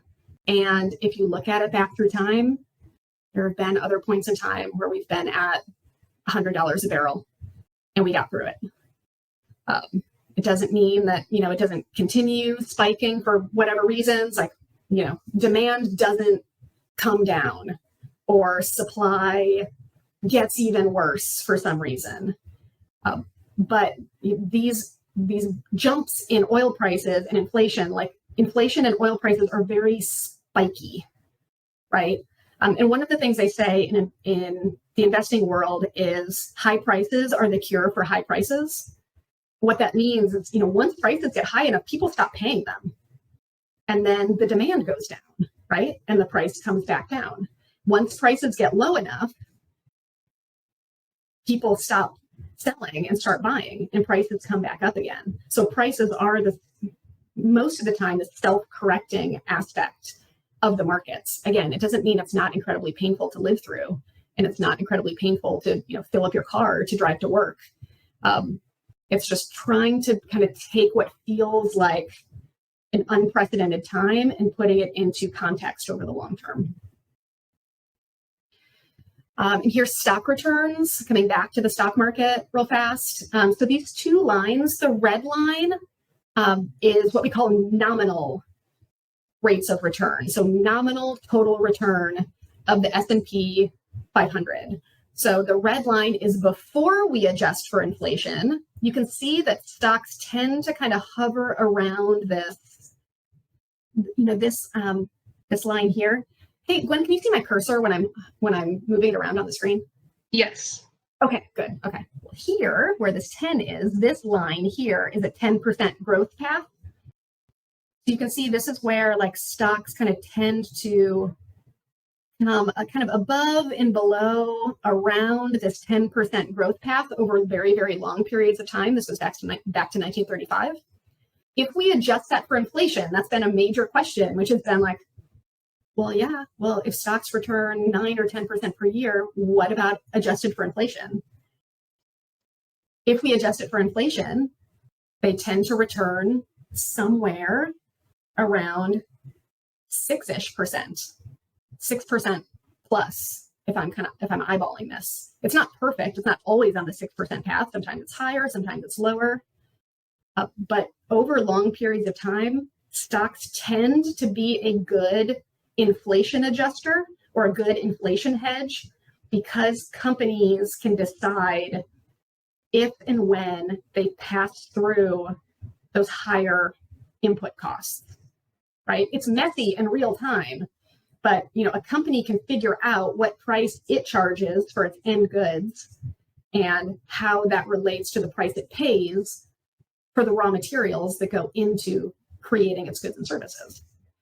So this is when they say stocks tend to be a good inflation hedge. This is what they're talking about. So over time, stocks tend to return. I'll kind of say, let's call it between 5 and 6% on top of inflation. That relationship kind of breaks down when inflation is really, really low and when inflation is really, really high. But if inflation is kind of in a normal zone of, let's call it, between 1 and 5% per year, then stocks do really well. They're struggling right now because inflation is really high, right? So if we expect inflation to stay super high, stocks are going to continue to struggle. If over time inflation stops coming in at 8% and comes in at 7, 6, 5, 4, 3, something like that, then we would expect stocks to do pretty well in that environment, just based on history. There's no guarantee, but we're just doing the best we can here. We're getting kind of close to the end of time, so I'm going to go through these because I think I kind of talked about them through most of the case. I just wanted to show everybody who was at our January meeting some of the things that we talked about. So we talked about like the bearish case for stocks. So going back to January, what did we think could cause stocks to go down, right? Inflation staying high, stock prices high relative to projected earnings. Good news is already baked in. The stock market is at or near all-time highs. We're due for a correction. Earnings margins may be compressed by higher input costs and higher wages. Like, we checked all 5 of those boxes the first half of this year. Those things all totally happened. The national debt, budget deficit, student loan debt concerns are farther down the list. So I'd mark them as TBD. But the bearish case that we talked about in January happened. The bullish case in January that we were talking about was like, well, the US economy should rebound. And that's also a yes, right? Remember, we looked at those GDP numbers. The US economy is still growing, but maybe that rate is slowing down and it's not as fast as we were hoping it would be at the beginning of the year. Consumers have low debt and cash in their pockets. This does still seem to be true. The fear is that all that cash that people have saved up is going to go to put gas in people's cars and isn't going to get spent in other parts of the economy. So it's still true, but that's on shakier footing going forward, depending on what happens. Kind of this post-COVID world demand, yes, that's leading to incredible demand and incredibly high prices in places. The businesses that are able to take advantage of that are making a ton of money. So that is something that happened too. We were wrong on the Fed keeping rates relatively low and managing the yield curve. That was just a total whiff. The Fed's not going to keep rates low. They're going to jack them up. Maybe there was a thought that inflation wouldn't be as high as feared. That was wrong.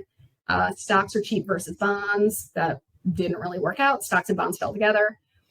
Technology-driven innovation is just getting started. That's not a theme that we're seeing so far this year, but it is one that might come back in the future. This idea that if it's expensive to hire people, if people are expensive, then companies are going to replace people with technology.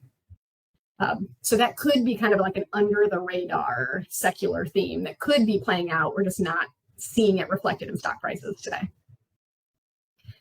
This was like our word cloud from January. Why might the stock market do poorly in 2022? Fed rate hikes. Nailed it. Why might the stock market do well in 2022? COVID fatigue, so that idea of pent-up demand. Also nailed that, but it's kind of coming back to bite us, kind of boomeranged back on us in a bad way. And then TINA stands for there is no alternative. That's the idea that rates would stay so low that people would still be kind of forced into buying riskier stuff in order to try to get a higher rate of return. TINA is kind of going away because now, like we talked about, you do have some options. I mean, they're not perfect options, but for a lot of people, a guaranteed 3% rate of return on the CD sounds pretty good. So that is changing. So keep these thoughts in your mind in 2022. 1, short-term predictions are hard. Everyone is suffering in 2022. Almost no one got any of these predictions right. Everybody is going through this very painful decline. The system is too complex to be predictable. Even if you get a prediction right, you can get the outcome wrong. That can lead to a whipsaw, right? Where you can, the easiest way to think about it is back in 2020, I saw the pandemic coming. I knew I should have gotten out. You can be right about that, but you can be wrong about how it affects the stock market. Like that, decline in the stock market in 2020 only lasted a few weeks.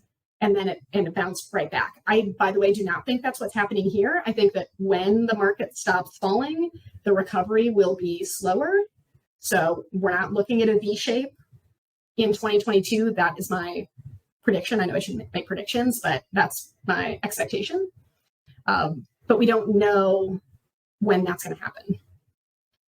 Diversification is your friend. Broad market funds, broad market ETFs. Kind of the era of concentrating in super risky, like crypto, or tech stocks.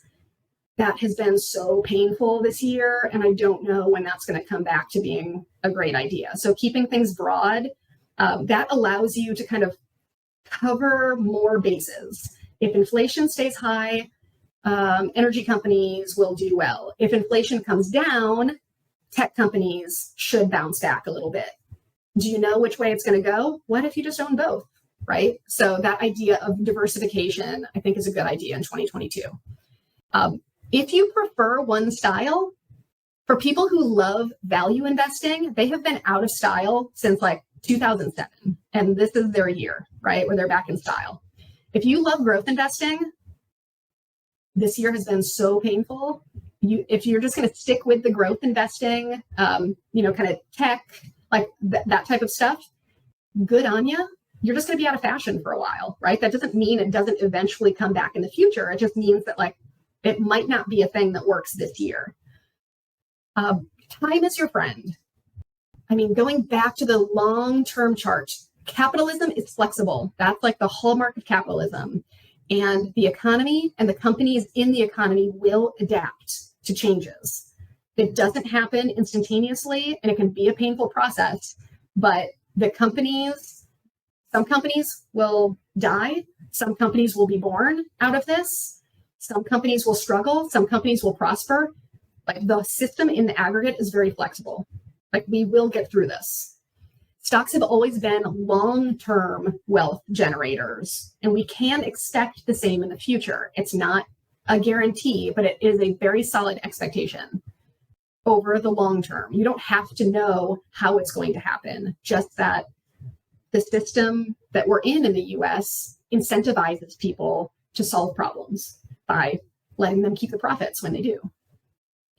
And I do for 2022 think it's a great idea to spend time on the things you can control. That is maybe a focus on cash, right? Making sure you have, if a recession happens, are you recession ready? That means credit cards paid down, emergency fund in place, keeping your resume up to date, maybe looking for a better, higher paying, more secure job, better benefits, something like that, versus focusing on short-term investment returns. There's still time to kind of, if, maybe not refinancing debts anymore. Rates have come up so much that maybe refinancing doesn't make as much sense, but paying off those credit cards, just getting like all of those things that you can control, which for most people is their expenses to some extent, getting those ducks in a row so that if there is a recession, you're in better shape. If there's not a recession, you're in better shape. And maybe instead of kind of jumping in and out of the market, trying to figure out how the stocks are going to perform, you're over here working on your homework, getting kind of your overall financial picture in shape. And when markets recover, your investments will recover. And one more thing on that kind of prediction aspect. This is a summary of Wall Street sector calls. That means like which sectors did Wall Street experts think would do best. And without getting too far into it, do you see how scattershot this is? It's basically random.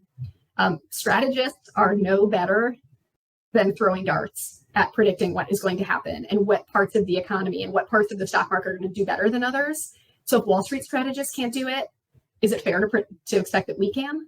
That we're going to know what to get into and what to get out of, and the timing on it? Like, it's too hard. And again, going back to predicting where the stock market is heading, again, going back all the way to 1957, these are all of the really kind of, world-changing and sometimes deeply scarring events that have happened around the world. And the stock market has recovered from all of them. That's not a guarantee that it happens going forward, but it looks like a pretty good bet that given enough time, the stock market will recover, whether we hit the lows on Friday or we don't hit the lows until October. Just kind of keep those expectations in mind. What do you know about yourself? How long can you wait? Is the stock market for you? Those are all things that I think people are going through right now. But keep in mind that the prediction aspect of it really is impossible. All right. So now I think we have time for questions. I went a little bit longer on the slides than I expected to. So I am happy to stick around maybe until 4:45. If people need to jump off at 4:30, please feel free to do that. But if you can stick around, I'm happy to stick around for another 15 minutes. All right. We had a couple of general questions come in that I want to make sure that we cover, and then we can, after we cover these questions, if anybody else has something that they want to punt to Sarah, feel free to unmute yourself. Anna asked earlier, some of the big banks are warning about recession. Is it a good time to put money into the market, or should we stay in cash?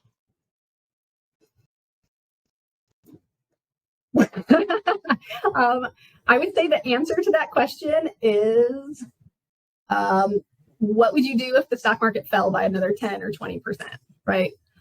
The stock market looks very weak right now, right? And by that, I mean, I saw a headline the other day that I thought was really good. And it's, how did it phrase it? Like there's a buyer's strike. So what this headline was like, I think the story it was trying to tell is that, in the market, we talked about how like if there's more sellers than buyers, the price goes down, right?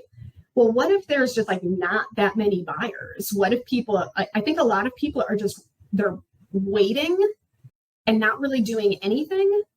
And there's a lot of cash already on the sidelines.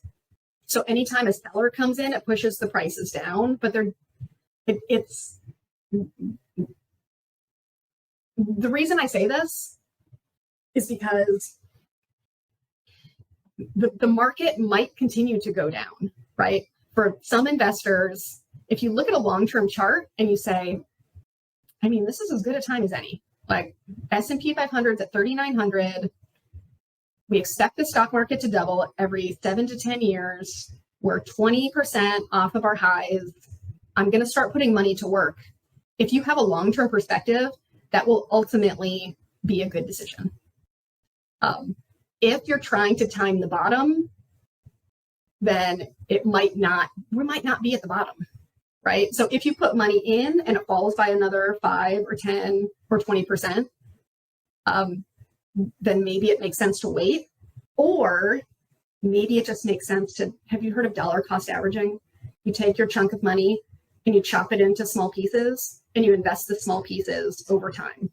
So if you have, let's say $20,000, let's say you chop it into 10 chunks of $2,000 and say, I'm going to invest $2,000 a month for 10 months.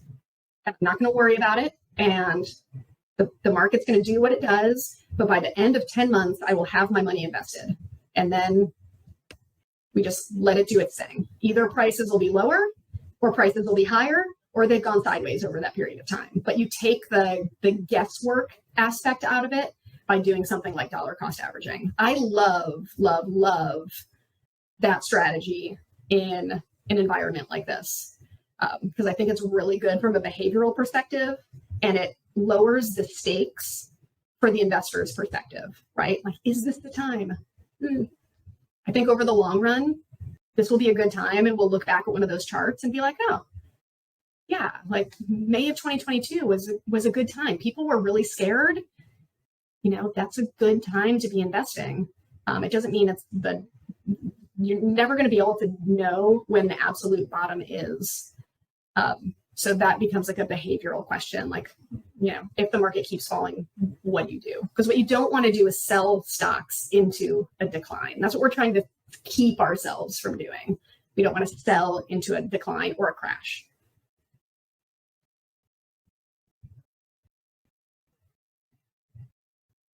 Okay, awesome. Great question. And then the last question is sort of a combination of questions about real estate. And I just wanted to read them out and get your thoughts, Sarah. So a few folks are wondering about real estate investments during inflationary periods versus stocks. And also Anna says, I thought real estate was a better inflation hedge than stocks, but with rates rising rapidly, that might bring the values down, no? Yeah. I tend to think of real estate and stocks like pretty comparable to each other. I mean, I know we have some real estate people on the call. I don't know if they have better data than I do. I go by that chart, right? If, you know, there's so many different components to real estate and to stocks. I don't know if I would call one better than the other. What I would say is that people tend to gravitate to one over the other, like out of comfort levels. And so if you put like investment properties and stocks in the same category of relatively high risk, relatively high return, in stocks, the risk part comes from the day-to-day price fluctuations. In real estate, the risk comes from overpaying and then having high annual costs associated with running the property. You have to improve the property, you have to pay your property taxes, you have to find tenants, you have to like work the property. Those are all risky too. So I think like it all probably kind of shakes out in the wash for people, real estate versus stocks. But I do absolutely think that one of those asset classes appeals more to a person. And the reason that that is important is because if it's something you understand, if you understand the risks, it's something you can stick with, right? Like there are die-hard real estate investors who who know what their property is worth and they will wait till they get that price by hook or by crook, right? They are not selling into a stock market crash. They will do whatever it takes. And so that's the perfect investment for them. There are stock investors who it's the same thing. Like I had a client the other day who she's like, Sarah, I have 700 other things I would do before I sell my stocks. And I was like, that's a good way to put it, right? Like it just like she's not affected by the risks associated with the stock market yet, right? So like which of those, I don't know if it's possible to do like a side-by-side comparison. Each have pros and each have cons. I would expect real estate to have a really good inflation adjustment component because you can raise the rents on your tenants. I think I danced around that question a lot.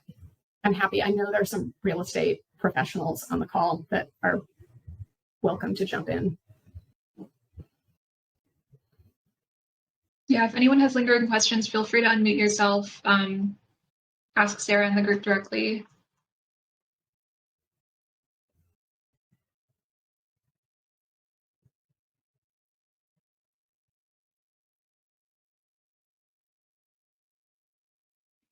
While we're waiting on questions, I do just want to point out, I feel like my slide deck got a little dark towards the end, or maybe it's all just like a little bit dark. I am almost always in the stock market a short-term pessimist and a long-term optimist, right? And my personal investments, other than the house that I live in, my homestead, is all stocks, and I am suffering, on paper, and I am looking and doing the math in my head for 10 years out on what these investments could be worth in 10 years. That is, there's a comfort level, right? Or, what my profession, what I do still find myself falling into the short-term trap because the stock market is so dramatic these days, right? And it's not even like a slow motion train wreck. It's like a fast motion catastrophe, right? So I think pessimism in the short term is okay. It's okay to feel bad about investments going down in value. And it's also okay to take a step back and imagine a world 1 year, 3 years, 5 years from now, where we've solved some of these problems, right? We kind of like, as humans, we get caught extrapolating the short term into the long term. If things are good, they're always going to be good. If things are bad, they're always going to be bad. And that's just not the case. Stock market, it shoots up, it comes down, it shoots back up. And one of the other things I do want to point out is there's a bunch of studies on this. Some of the biggest one-day increases in stock prices come on the heels of the largest declines. So if you're out of the market when those bounce backs happen, that's where you lose ground in the stock market.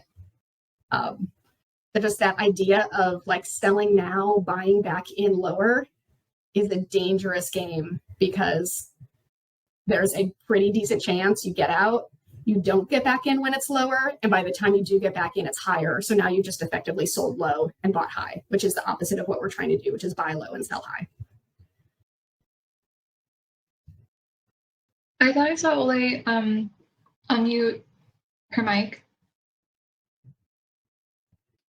Hey, I unmuted. I was going to opine on the real estate market, but there's really no definitive information yet on what the increased rates are going to do with values. But I haven't talked to anybody about this. So I'm a realtor, for those of you who don't know, which is everybody. I have talked to a number of clients who the taxes have become so high in Austin that they are starting to consider selling their investment properties. So that's a trend I'm kind of watching. That is very interesting. I just don't think you can raise the rents continually. Like someone told me they're raising their rents to match the taxes. I just think at some point people are like, hey, I'm working from home, I'm gonna go live in San Antonio instead, as opposed to just taking on some people's properties the taxes have gone up $1,000 a month. So it's not like you can just nail that on your tenants. Ole, do you know, if you had to are there still more buyers than sellers for now? Is this like the start of that trend maybe shifting, or do you think there's more of a balance now? Like if you think about people who want to get in versus into the market versus want to get out, is there still like a dramatic imbalance in Austin? Yeah, I mean, I think, like I said, I think it feels to me like we're a month and a half, 2 months into this. So it's really hard. Like the tax values came out, a month ago, and the interest rates went up a month and a half, 2 months ago. And so, if you look at the recent comps, those are things that, people didn't have all the information we have today. Supply is still super short or super low. And there's still buyers out there and still multiple offer situations. So it's not a ton of information, but I think I'll have a personal sense in a month or so from now. That is really interesting. And I just want to piggyback off of that and go back to the Federal Reserve, you guys. This is what the Federal Reserve is trying to get you to do.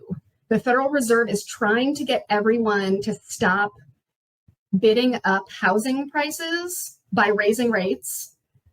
And they're trying to get you to stop spending so much money through the wealth effect of having the stock market go down. So the stock market going down and any softness that we can get in the real estate markets are the desired outcome of the Federal Reserve raising rates. That is how they are trying to bring down inflation, is by getting all of us to second guess what we've been doing and make different choices. So that is super interesting, because if people are the fear is that people don't do it. The fear is that people keep spending and keep getting into bidding wars on real estate, and that prices continue to go up as fast as they've been going up. If there is some softness in those numbers and that flows through the inflation numbers, that's how it doesn't feel like it, but that's how this all works itself out. And the matching up of the buyers and sellers becomes more even and not so lopsided. That's super interesting. That's the first time I've heard anything like that. And it makes me feel pretty good. I like it.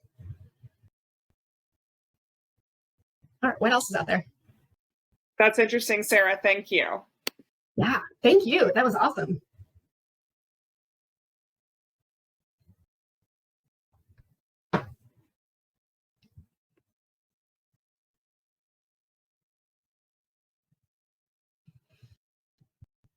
Anything else? Does anyone else want to jump on with a question or a comment? Or I had a question. I was wondering, the real estate professionals in the room, I'm attempting to protest my Austin property tax increase, but I can no longer seem to find, I've done this once before, and I remember it was relatively easy for me in the past to find actual real sale prices of houses in my neighborhood. But when I looked in CAD, it seemed like their interface had some sort of, makeover, but now I just can't find actual real values. All I'm seeing are appraisal values and market values, but the market values aren't actually the sales values, which feels really, and since the market values and the appraisal values are identical, it kind of feels like there's this weird way that the county is sort of pulling one over on me in terms of research. So I was wondering if I'm looking in the wrong place, if there's some better place to find actual sale values of properties in my neighborhood, if anybody had any knowledge to share. Yeah, I can answer that. It's Nancy Batch here. Thanks, Nancy. Hi, I'm on the appraisal review board. I'm one of the people who helps out with property tax protests.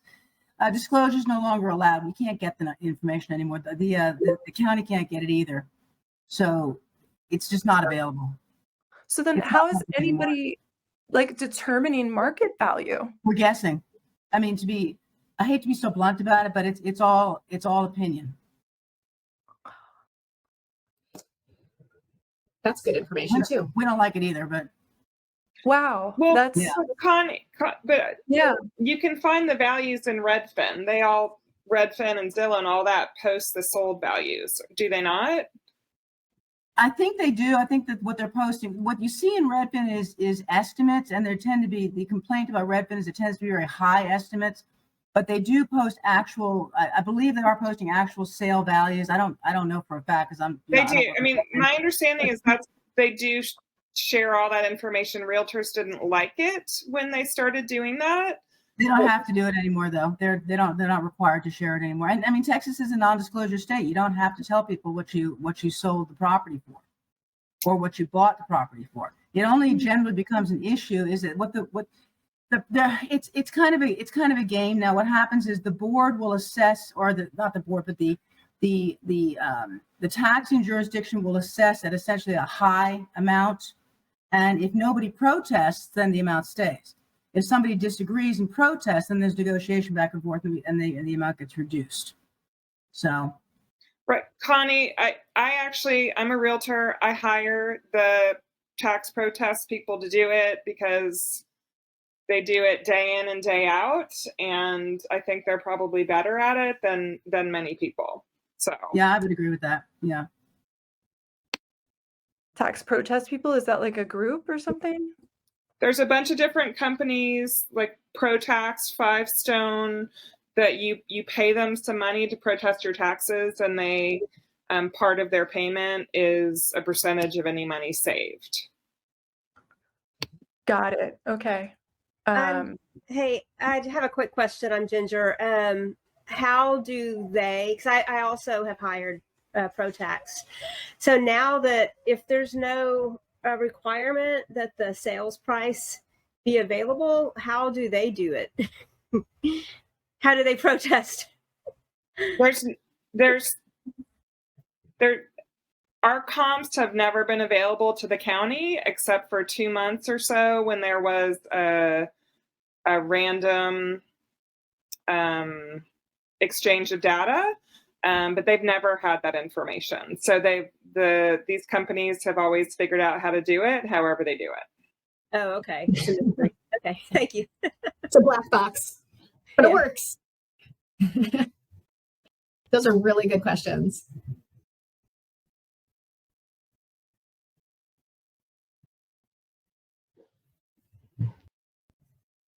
All right. Got 4 minutes left. Jeannie, did you want to unmute and ask your question? Hi, hello, I'm trying, yes, okay. So I've asked this question before. I have a few stocks that are dog stocks when I say dog, I say in the legal profession, we call cases that are bad cases, dog cases. So I don't know what the term in the financial profession is, but so I'm going to call my 2 stocks dog stock. It's the same. They call them dogs. Okay. So I just was very uninformed when I got some of these stocks, and the risk of buying individual stocks and not ETFs is that you have to watch them. And so one of the companies was delisted from the S&P 500. I bet you can guess which company. Well, anyway, so I being unaware of this and pretty much anything in regard to finance, I missed an opportunity to sell a while ago. I was looking back at the stock in 2017. The stock was trading at $260 a share, and I owned over 100 shares, which for me is a lot. And so it just tanked, totally tanked. And now if I sell it, it's like, well, it's not even worth, I can't even buy much other stock with it.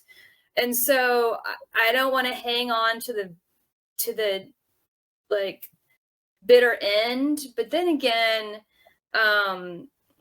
like that person saying, I'm never going to sell my stocks, but with a dog stock, is that rule different? That's a really good question. So I'd say there's kind of 2 ways you can look at it. One,